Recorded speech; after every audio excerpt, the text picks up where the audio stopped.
Lectura del Santo Evangelio según San Lucas.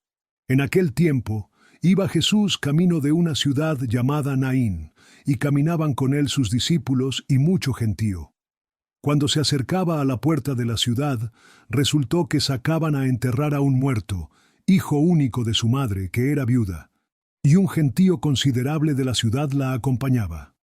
Al verla el Señor, le dio lástima y le dijo: «No llores». Y acercándose al ataúd, lo tocó.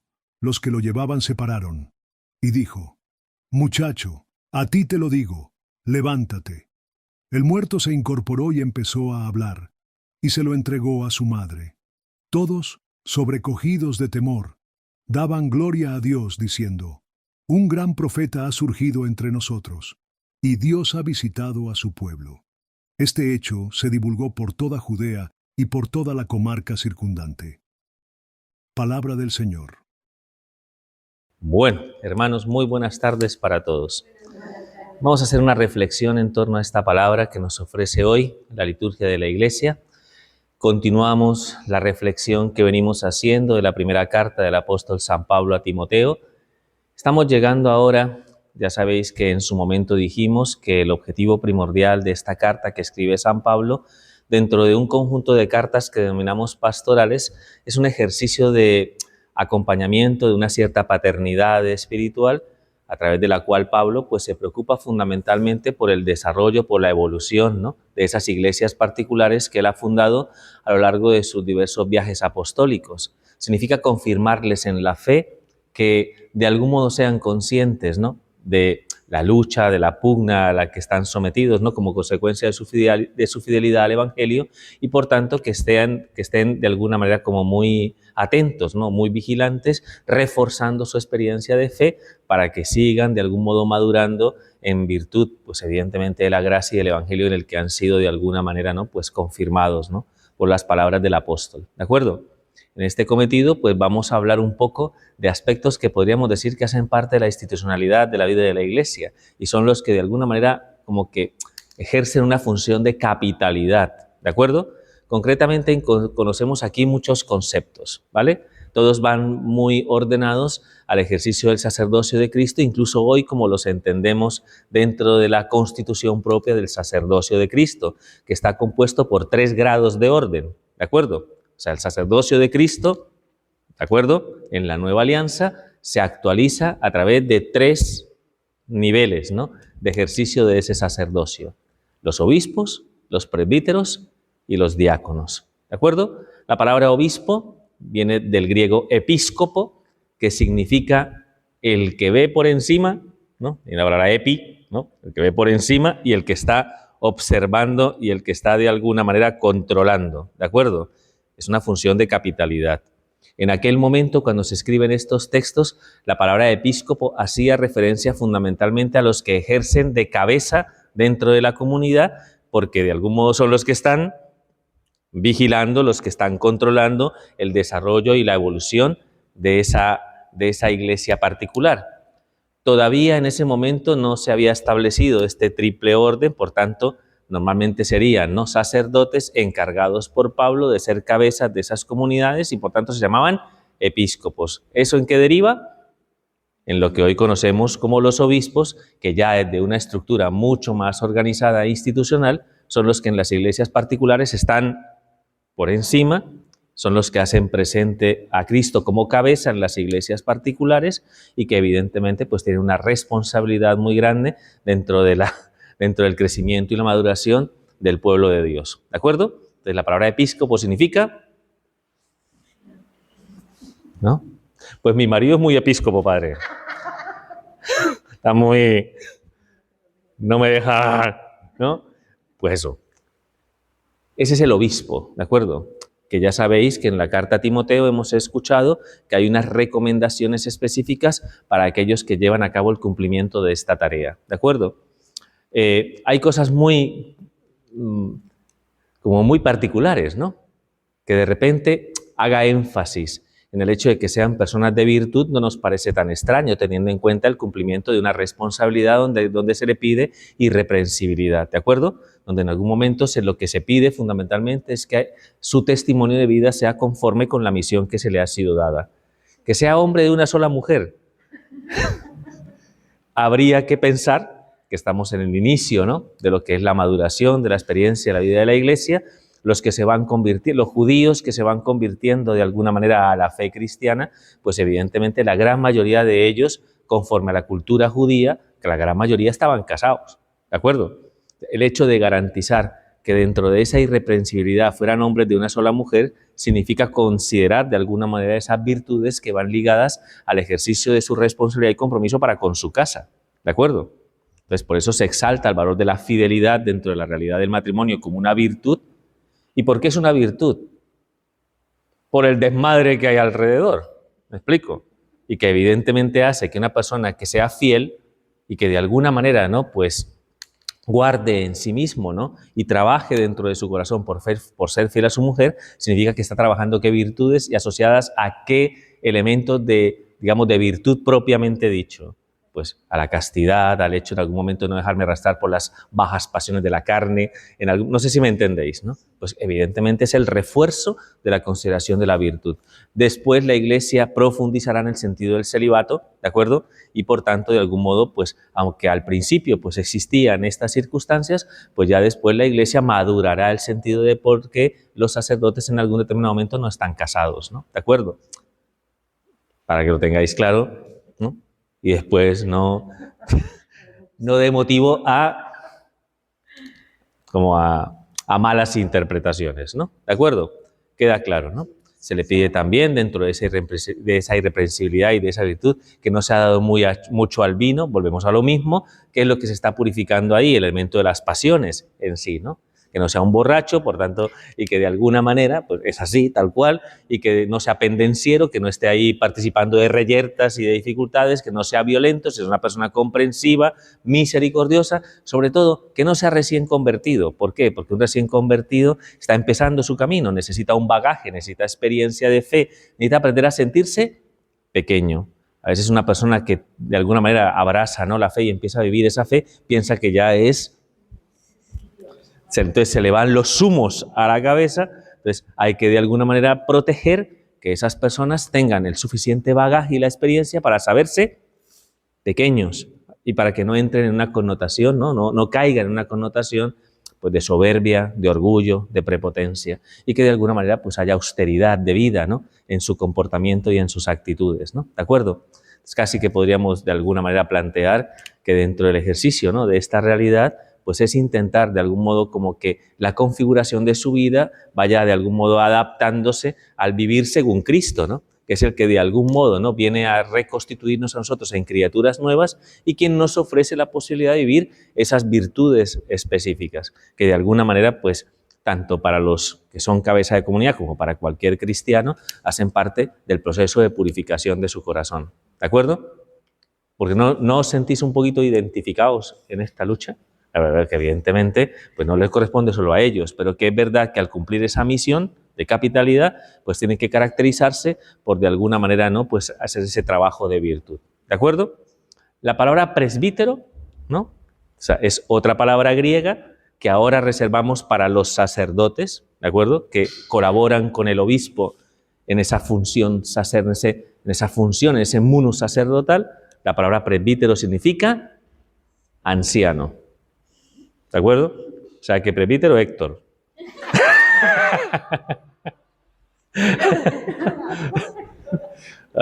Es que te digo que presbíteros son ancianos, ¿no?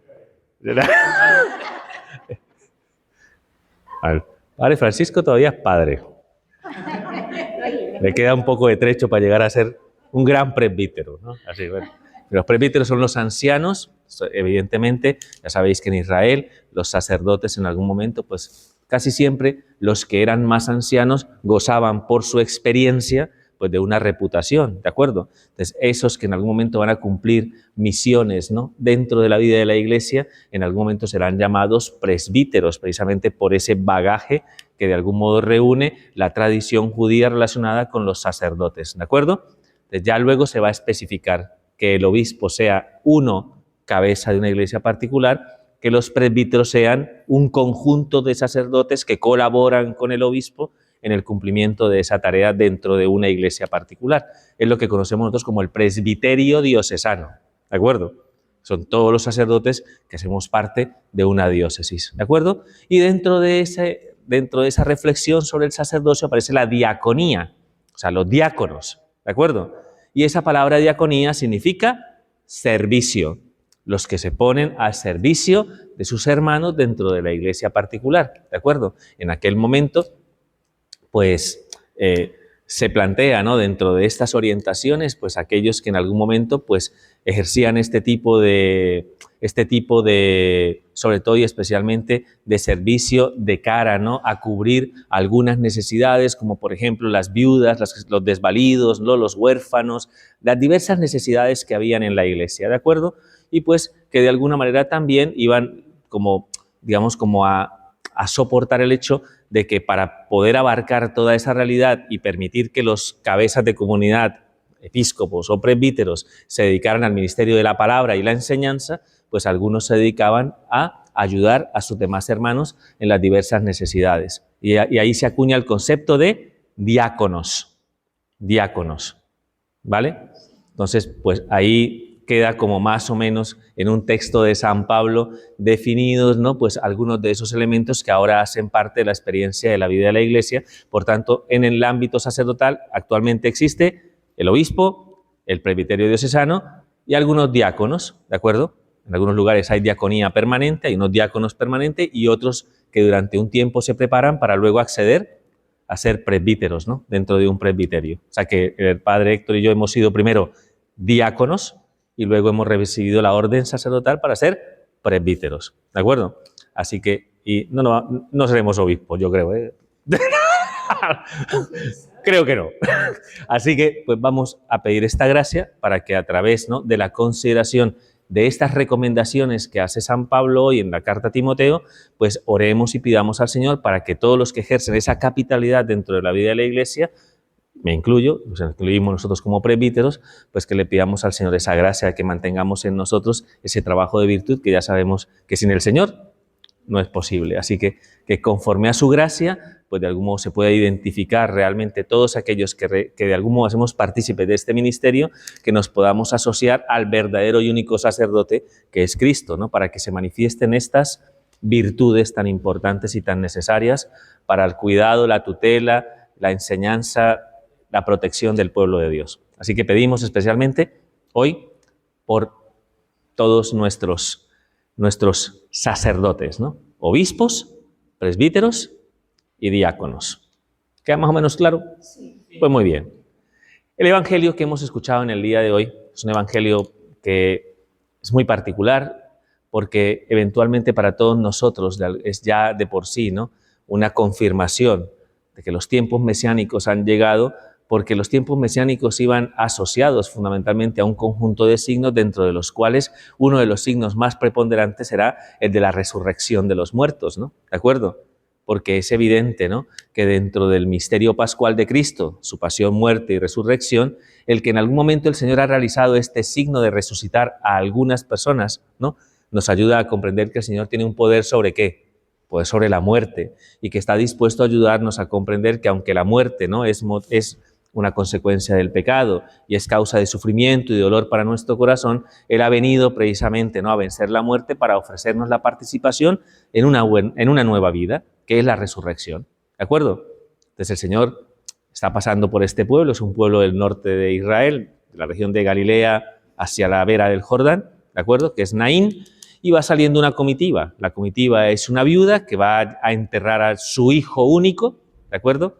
Su hijo, pues podéis imaginar el sufrimiento y el dolor. Creo que es importante llegar a comprender que no solamente está el hecho de experiencia, una madre no está preparada para enterrar a un hijo, es algo que podríamos decir que rompe nuestra forma de entender la dimensión de lo natural. Ya es difícil enterrar a un padre, ¿no?, a una madre. No podéis imaginaros el sufrimiento que va ligado al hecho de poder enterrar a un hijo, ¿no? ¿De acuerdo? Pero es que en el tiempo de Israel, ¿no?, la persona, una mujer que era viuda y que al mismo tiempo se quedaba sin hijos, quedaba completamente en el desamparo total. No sé si me entendéis. Al nivel, ¿no?, de mayor desamparo se encontraban las viudas y los huérfanos, porque no había quien se ocupara de ellos, porque ¿quiénes trabajaban? Los que trabajaban eran los hombres. Entonces una mujer viuda que tenía ciertamente un hijo que podría ser la garantía y la seguridad de su vida. Al perder ese hijo, esa mujer ¿cómo quedaba? Quedaba prácticamente sometida a la limosna de los demás. ¿De acuerdo?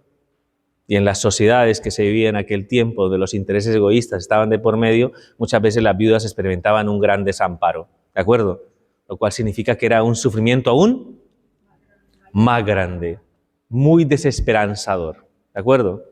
Ante esa situación, el Señor, que ya sabéis que el Señor siempre se presenta delante de nosotros con entrañas de compasión y de misericordia, es capaz de considerar ese sufrimiento, acercarse a esta mujer, ¿de acuerdo? Acercarse a esta mujer, decirle, mujer, no llores, fijaos, ¿no?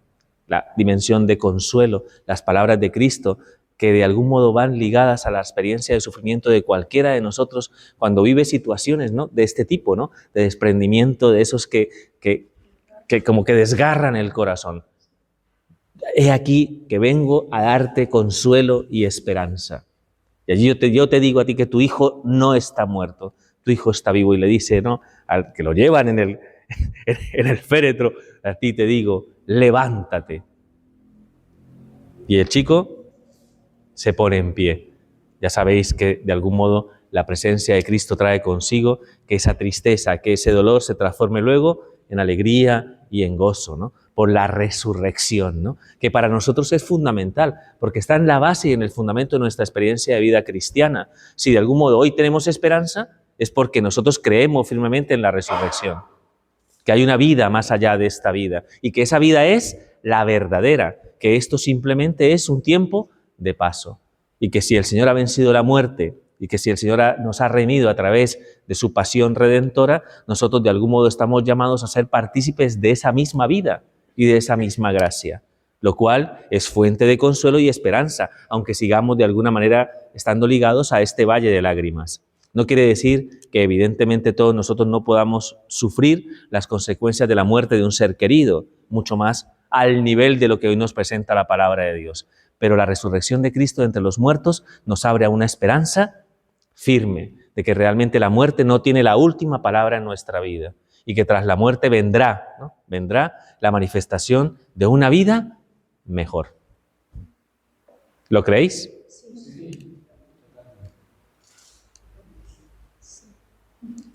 Pues muy bien. Eso está muy bien. Que lo creáis con contundencia, con fuerza, para que cuando tengamos en algún momento que vivir esa experiencia, porque la vamos a vivir, ¿de acuerdo? Y porque también nosotros estamos llamados de manera irrevocable a pasar, ¿no?, por la experiencia de la hermana muerte, que todos y cada uno de nosotros de alguna manera encontremos esa fuente de consuelo y de esperanza reafirmada fundamentalmente en el cumplimiento de estas promesas de vida, ¿de acuerdo? Así que vamos a pedir, ¿no?, que de algún modo el Señor sea fuente de consuelo, de fortaleza y de esperanza para todos aquellos que han perdido un ser querido.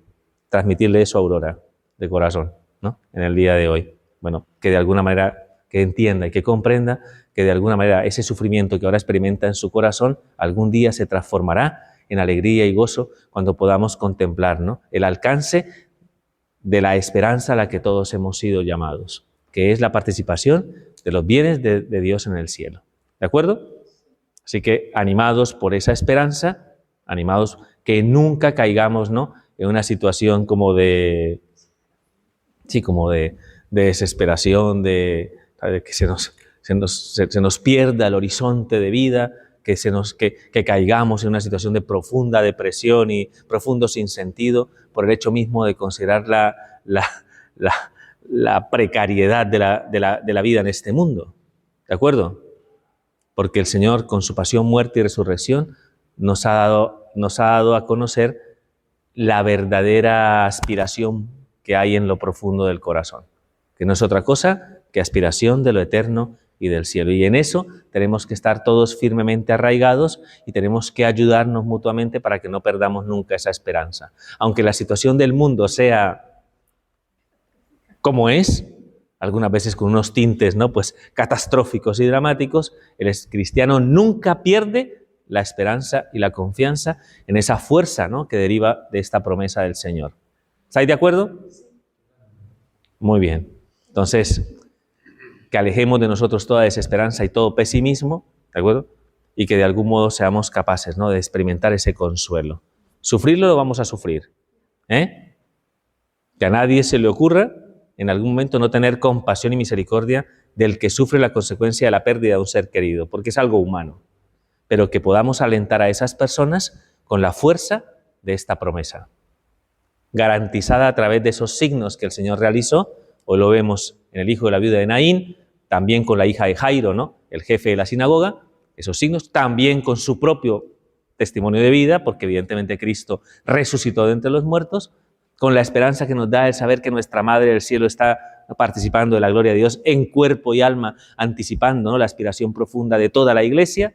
Así que no perdamos nunca el horizonte de lo eterno en medio de nuestro caminar por este valle de lágrimas. ¿De acuerdo? Muy bien. Y finalmente, la historia de los santos, de San Cipriano, del Papa Cornelio y San Cipriano, obispo de Cartago, el norte de África, que estuvieron unidos en vida, fundamentalmente por dos cuestiones. La primera de ellas, básicamente, porque fueron perseguidos por su fidelidad al Evangelio durante la persecución de Novaciano. Estamos hablando la segunda mitad del siglo III. Ellos murieron entre el 200 y el 250, más o menos, ¿no?, donde todavía no se había firmado la paz constantiniana y el Imperio Romano perseguía, ¿no?, a aquellos que en algún momento pues, eran fieles al Evangelio de Cristo, ¿no? Uno de ellos, por su fidelidad, ¿no?, el Papa Cornelio, por su fidelidad al Evangelio, fue desterrado y murió en el destierro, en medio del sufrimiento, lo que implicaba, ¿no?, pues ser expoliado y despojado de su condición, ¿de acuerdo? Y el otro fue ajusticiado a espada por también no querer, ¿no?, en algún determinado momento ofrecer pues, las ofrendas a los ídolos y reafirmar el cumplimiento de su fidelidad para con el Evangelio. Pero específicamente los dos estuvieron unidos en vida, además de eso, en la protección de la verdadera fe y en el trabajar intensamente por la unidad en la Iglesia, especialmente en la ortodoxia, ¿no?, en la santa enseñanza, ¿de acuerdo? Entonces, pues, en algún determinado momento surge una herejía, donde en algún determinado momento se pone de manifiesto que aquellos que en algún momento en la persecución, ¿no?, o que de algún modo cometían el pecado grave de la apostasía, ya sabéis, ¿no?, que muchos que de alguna manera durante esas persecuciones pues fueron, digamos, aceptaron y entregaron su vida por el Evangelio, pero otros evidentemente no, y sacrificaron a los ídolos y luego se arrepintieron enormemente de haber intentado salvar su vida de esa manera. Cuando buscaron arrepentirse, pues algunos estaban, digamos, como en contra de que estas personas recibieran el perdón. ¿De acuerdo? Se consideraban, había una palabra para designarlos a ellos, eran los lapsis, eran los que de alguna manera renegaban de la fe, ¿de acuerdo?, por salvar el pellejo, pero que luego arrepentidos buscaban de alguna manera volver a la Iglesia. Entonces habían algunos que decían que nanay, que como eran tan pecadores, que tenían que demostrar, que tenían que de alguna manera estar a la altura de los que en algún momento habían sido fieles, ¿no?, hasta el final, al servicio del Evangelio. ¿Qué diríais vosotros?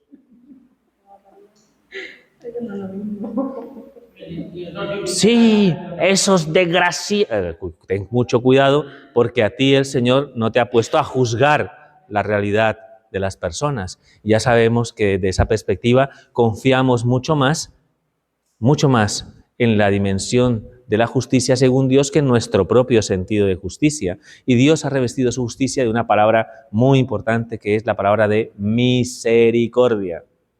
Con lo cual, específicamente San Cipriano, pues desde Cartago, desde su sede apostólica, intentó de alguna manera refrenar esta herejía, ¿no?, de que la Iglesia no tenía el poder de perdonar unos pecados graves, ¿no?, unos pecados específicos que estaban fuera de su alcance, ¿no? El Señor le ha conferido a la Iglesia el poder de ofrecer esa misericordia y esa compasión, de algún modo, ¿no?, ligada evidentemente al hecho de que las personas, a través del arrepentimiento sincero, busquen recibir, ¿no?, esa gracia por parte de Dios. ¿De acuerdo? No es que de alguna manera digamos que el Señor lo perdona todo, entonces vamos a pecar. No sé si me entendéis, sino que de alguna manera en la conciencia de los pecados más graves, de aquellos que parece que de alguna manera no tuvieran perdón de Dios, desde nuestra forma de entender la realidad, ya sabemos que la misericordia de Dios es inmensa, infinita. Y un corazón contrito y humillado el Señor no lo desprecia. Así que de algún modo a veces tenemos que revestirnos de una gran misericordia para que nuestro propio sentido de justicia no nos lleve a ser leguleyos y nos lleve a experimentar esa cierta sensación de que algunos tienen que llegar a nuestra perfección para ser bendecidos por Dios. ¿Cómo sería esa actitud? Pues muy soberbia, muy orgullosa, ¿no? Anticatólica, dice nuestro teólogo estrella aquí. Así que vamos a pedir esa gracia para que nos revistamos de esa gran misericordia y compasión con la que Dios ha querido dejar su sello y su impronta en el corazón de esta iglesia que ve incluso, voy a utilizar la imagen de la viuda de Naín, como si la viuda de Naín fuera la iglesia, aunque vea a un hijo suyo como muerto por el pecado, evidentemente, ¿de acuerdo? ¿Qué es lo que hace Jesús con ese? ¿Qué tiene la capacidad del Señor? De otorgarle a ese que está muerto en vida como consecuencia de su pecado, a través de su amor, a través de su misterio pascual, tiene la capacidad de otorgarle la vida.